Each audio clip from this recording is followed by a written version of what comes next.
สถานที่แห่งนี้ตามที่เฮาเห็นแล้วก็อ้อมรอบด้วยกำแพงอ้อมข้างที่เฮาเนี่ยสามารถแนมเห็นได้เนาะเป็นบ่อน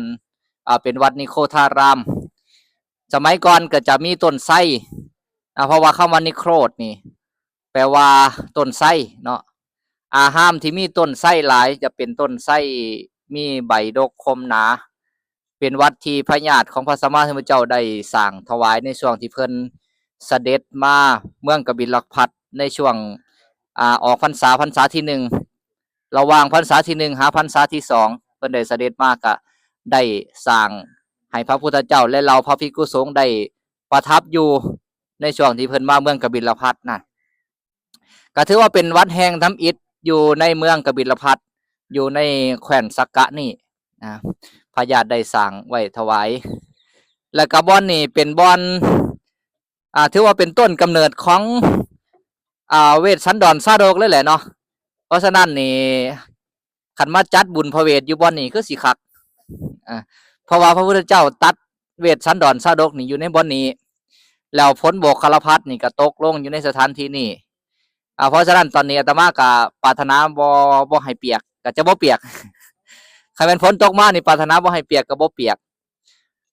ผู้ใดปรารถนาอยากจะให้เปียกก็จังเปียกแอนเม็ดสีแดงพร้อมได้เม็ดสีแดงเป็นสีเหมือนเลือดนะผู้ใดปรารถนาอยากให้เปียกก็ตกมาก็จะเปียกแล้วก็ชุ่มชื้นผู้ใดบ่ให้บ่อยากให้เปียกตกลงมาก็จะเป็นเม็ดกิ้งไปตามตัวเฮาเหมือนกับเฮาเทน้ำใส่กับใบบัวหลังจากนั้นเหตุการณ์นี้เคยเกิดขึ้นในครั้งอดีตก็คือในช่วงท่ามกลางพระประยุรญาตในสมัยที่เพิ่นเป็นพระเวสสันดรบำเพ็ญบารมีให้ด้วยการให้ทานเป็นพระเวสสันดรเหตุการณ์นี้ก็เกิดขึ้นในครั้งนั้นเพิ่นก็เลยได้ตัดเวสสันดรชาดกนี่แหละเราเวสสันดรชาดกในท่ามกลางพญาติทั้งหลายสู่ฟังเวสสันดรชาดกนี่อยู่ในพระไตรปิฎกเล่มที่28กากวดกาชัมหะยังกับอาตมาเลยเป็นผู้กวดพระไตรปิฎกเล่มที่28กวดกาที่จำได้กวดคักๆก็มีเล่มที่9เล่มที่28เล่มอื่นๆก็ช่วยกวดหลายๆองค์นะก็เป็นว่าเฉพาะอาตมาผู้เดียวกวดแล้วก็จะมีองค์อื่นกวดท่านกวดยังเช็คเบิ่งหลายๆองค์เพื่อความเหี่ยมห้อยเป็นเรื่องยาวเนาะเรื่องพระเวสสันดรนี่ก็ได้ถ้าอ่านนี่โอ้ใส่เวลาหลายชั่วโมงลึกซึ้งนะลึกซึ้งเรื่องเล่าอย่างต่างๆอยู่ในหัน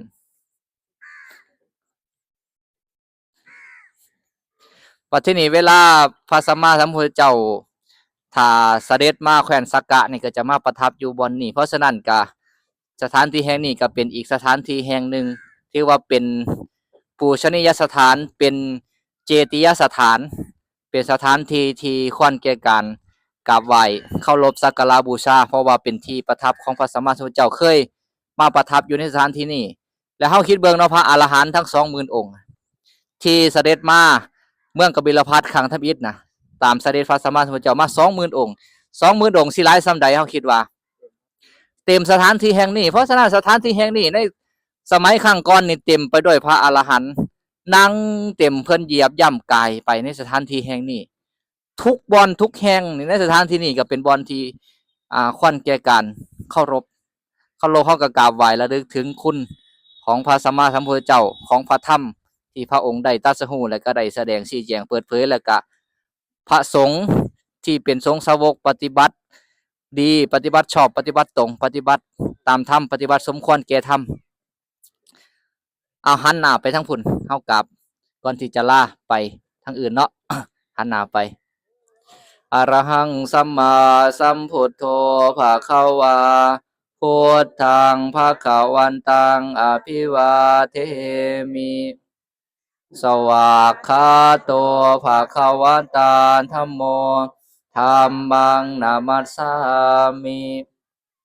สุปฏิปันโนภะคะวะโตสาวกสังโฆสังฆังนะมามิ นะโมตัสสะภะคะวะโตอะระหะโตสัมมาสัมพุทธัสสะนะโมตัสสะภะคะวะโตอะระหะโตสัมมาสัมพุทธัสสะนะโมตัสสะภะคะวะโตอะระหะโตสัมมาสัมพุทธัสสะสาธุปะย่างคือรถบัดนี้